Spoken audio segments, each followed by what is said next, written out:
माझा मुलगा माझ्या डोळ्यासमोर माझ्यापेक्षा त्यांच्याबरोबर जास्त जवळीकतेने वागतो. खूप त्रास होतो.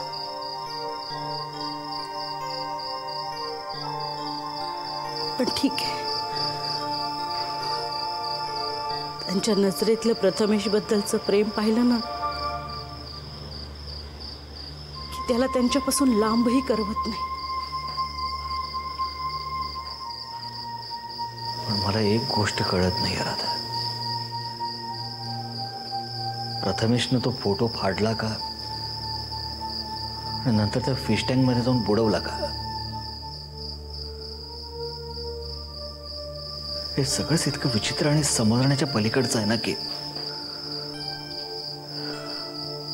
प्रथमेश मनीषाचा पुनर्जन्म आहे आणि योगायोगाने म्हणा किंवा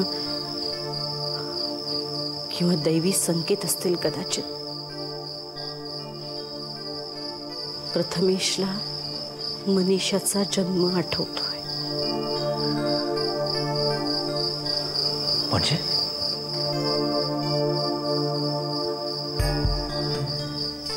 सुलेखानं मनीषाला पाण्यात बुडवून मारलं होतं असं मनीषाच्या आईचं म्हणणं आहे.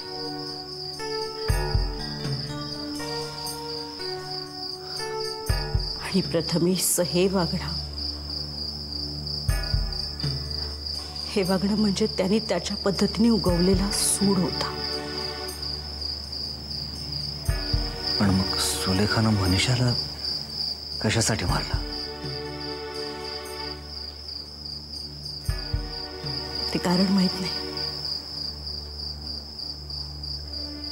पण ज्या अर्थी प्रथमेशला एवढं सगळं आठवत आहे त्या अर्थी तेही आठवत असणार.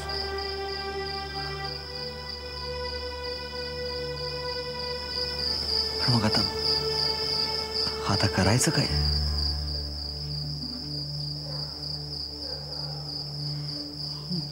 बर्वेबाई मदत करू शकतील आपल्याला. फक्त त्या तयार व्हायला हव्यात. आपण बोलून तरी बघू ना. प्रयत्न करायला काय हरकत आहे?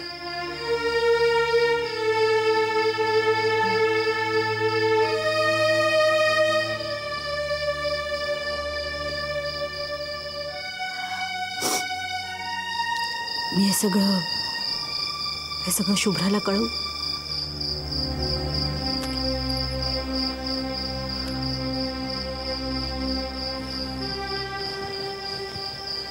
ठीक आहे. बोल. मी प्रथमेश तयार झालाय का बघतो.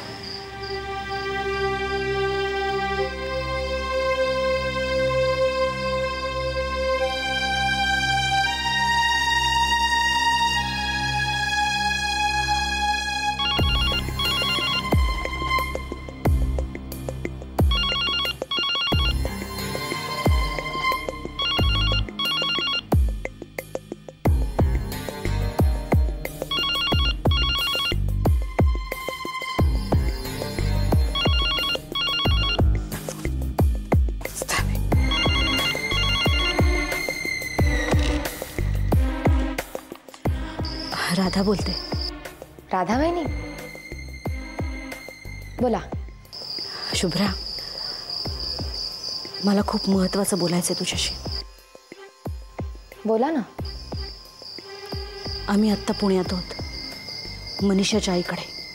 मनीषाच्या आईकडे? हा मग?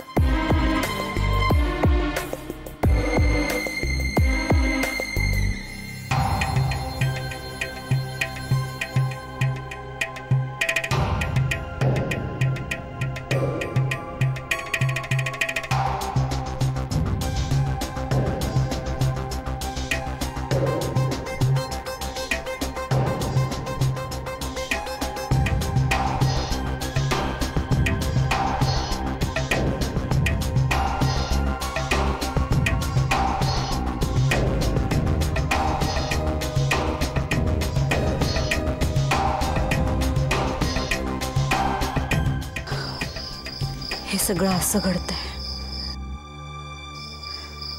आणि आता इथून निघेपर्यंत आणखीन काय काय घडणार आहे देव जाणे. काही काळजी करू नका राधाबाईंनी, सगळं व्यवस्थित होईल. मला खात्री आहे आज जर का भरवेबाईंनी मदत केली तर आपल्याला सुलेखा संबंधी अशा काही गोष्टी समजतील ज्या आपण कितीही शोधाशोध केली असती तरी आपल्याला समजल्या नसत्या. तुम्ही अजिबात टेन्शन घेऊ नका. बाय.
कशी आहेस?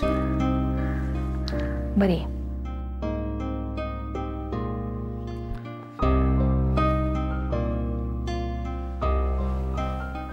मुन्ना, मी सांगू तुला काय विचारायचंय? गेले 2 दिवस काय चाललं होतं? मी अशी का वागली? पण मलाच नाही माहित मी कशी वागत होते, काय करत होते. मला हे सुद्धा आठवत नाहीये की मी कुठे होते, इथेच होते का आणि कुठे. घरातल्या प्रत्येकाच्या डोळ्यात मला हाच एक प्रश्न दिसतोय, पण त्याचं उत्तर नाहीये माझ्याकडे. आणि प्रत्येकाचा माझ्यावर विश्वास आहे का नाही मला माहिती नाही, पण बहुधा सगळ्यांना असंच वाटत असणार की मला वेड लागले. मुन्ना, दादा तुला वाटतं असं? मी असं म्हटलंय कधी? मी बाकी कोणाशी या विषयावर बोलले नाही. मला तू सांग, मी तुझ्याशी कशी वागले? खूप वाईट वागले का मी? वाईट? तू वागशील माझ्याशी कधी वाईट? हां, म्हणजे थोडी जास्त मस्ती केलीस, 2 टपल्या जरा जास्तच मारल्यास. उद्धटपणे टोमणे मारलेस जरा जास्तच, आणि थोडी जास्तच चिडवाचिडवी सुद्धा केलीस. दादा आय एम सॉरी. का? उगाचच? मी जर काही चुकीचं वागले नसेल.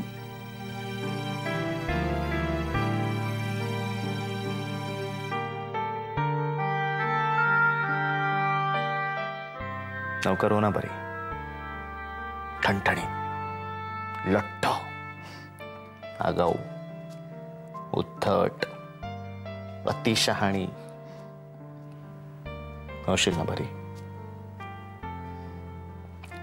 मजा येत नाही का? नाही तर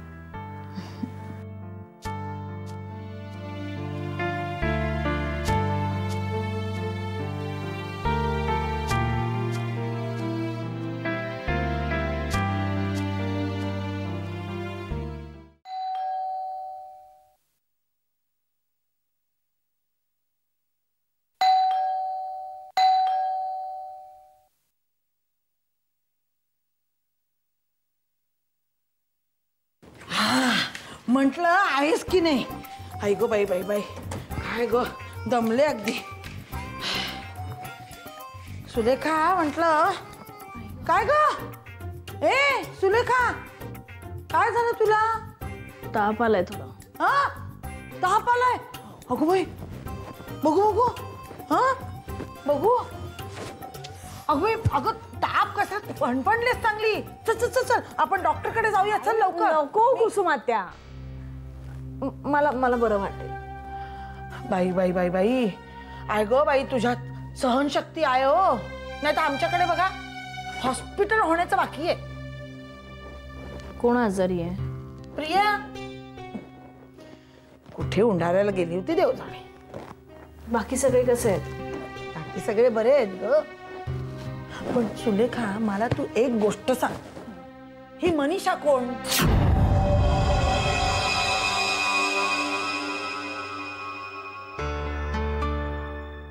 मनीषा,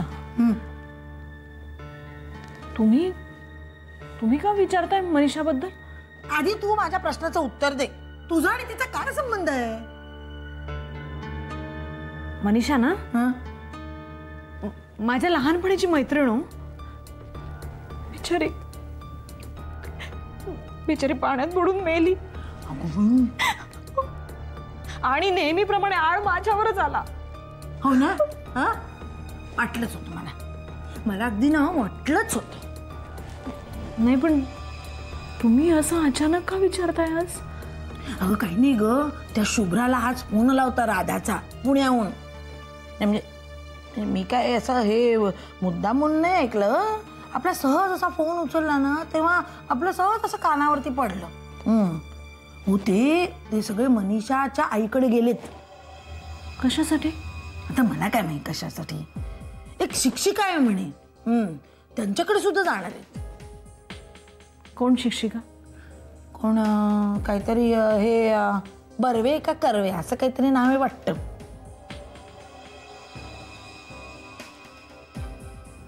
पुन्हा काहीतरी करावं लागणार आहे. काय म्हणालीस?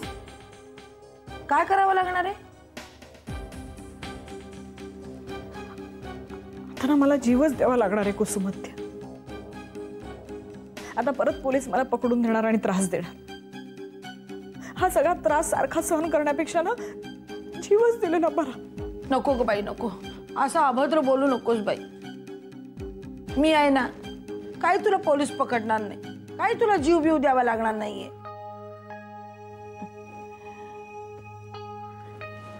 मी काय म्हणते सुलेखा, मी आता इथेच येऊन राहते हवं तर. कशाला?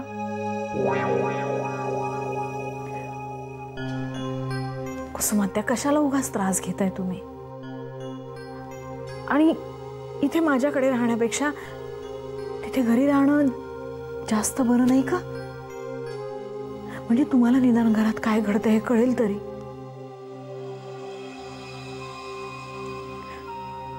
शरीरानं मी थकलेच आहे. आता मनानं खचू देऊ नका. काही खचणार वगैरे नाहीयेस तू. मी तुझ्यासाठी रोज डबा घेऊन येईन. आपण कुसुमात्या घरच्यांना चालेल का? का नाही चालणार? काळजी काय फक्त त्या प्रियाचीच घ्यायची वाटतं.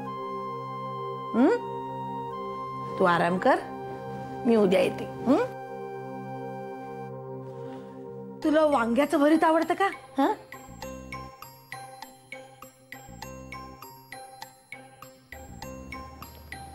तशी चव नाहीच आहे म्हणा तोंडाला. पण तुम्ही बनवणार असाल ना कुसुमात्या तर तीही येईल. गुणाची पोर माझी ती. आता आराम कर. हा, मी येते उद्या. आणि गरम पाणी वगैरे पी, म्हणजे बरं वाटते. चल येते हा उद्या. येते ग. हो. प्रथमेश, मी येते. तुझ्यापर्यंत इतकं लवकर पोचावं लागेल असं वाटलं नव्हतं.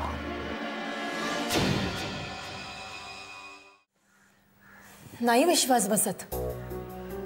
असं कसं होऊ शकतं? म्हणजे तो स्वतः तुम्हाला तिथं घेऊन गेला? हो, या धक्क्यातून अजूनही पूर्णपणे आम्हीही बाहेर पडलेलो नाहीये.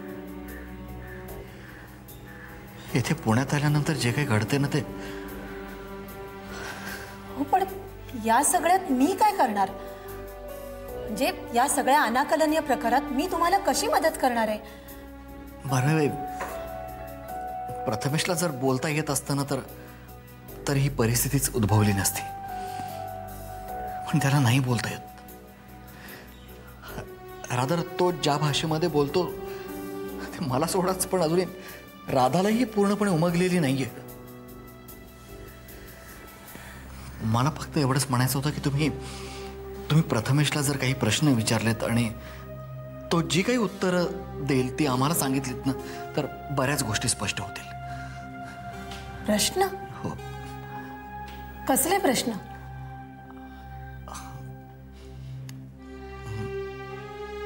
मनीषाबद्दल, सुलेखाबद्दल, त्या प्रसंगाबद्दल. म्हणजे तुम्ही जे म्हणालात की मागचा जन्म वगैरे ते? छे छे, माझा याच्यावर अजिबात विश्वास नाहीये आणि मला पटत नसताना मी. बरं आहे तुम्ही, म्हणजे मला मान्य आहे की तुमच्या जागी दुसरं कोणी असतं तर आमचं ऐकूनही घेतलं नसतं. तुम्ही मुलांच्याकडे शिक्षक म्हणून नाही पालक म्हणून बघता तेव्हा. हो पण बर्वेबाई, मला माहित नाही पुनर्जन्म असतो का नसतो, पण प्रथमेशला जो त्रास होतोय, त्याचा जो कोंडमारा होतोय ना, तो याच विषयावरून. या प्रकरणातल्या काही गोष्टी जर स्पष्ट झाल्या नाहीत ना तर आम्हाला आयुष्यभर त्रास होत राहील. आणि आमच्यापेक्षा जास्त प्रथमेशला. आणि तुमची गरज एक नाही तर 2 आयांना. आपला मुलगा आपला असून आपला नसल्यासारखा वागतो, याचा एका आईला काय त्रास होत असेल. आणि असा तो का वागतो हे समजण्यासाठी आम्हाला तुमच्या मदतीची गरज आहे. प्लीज.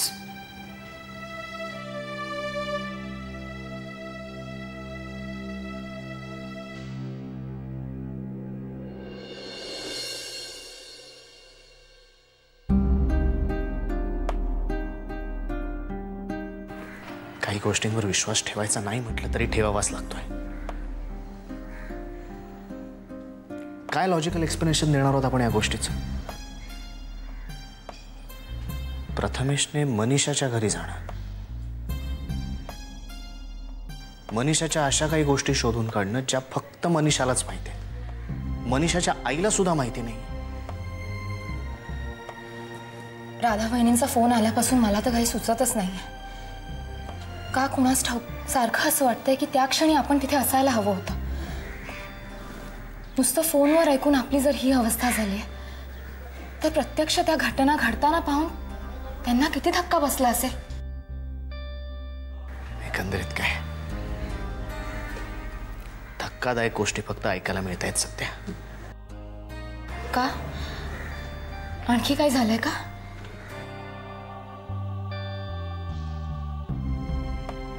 शुभ्रा, स्वप्नीलचा फोन आला होता.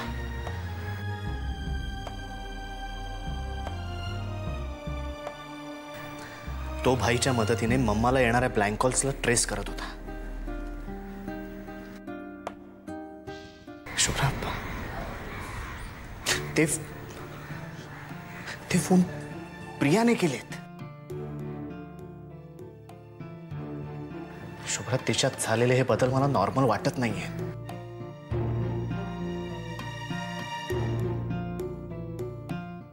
काही झालं तरी कळलं पाहिजे त्या दिवशी ती कुठे गेली होती, काय झालंय तिच्या बाबतीत, तिच्या या वागण्यामागचं कारण काय.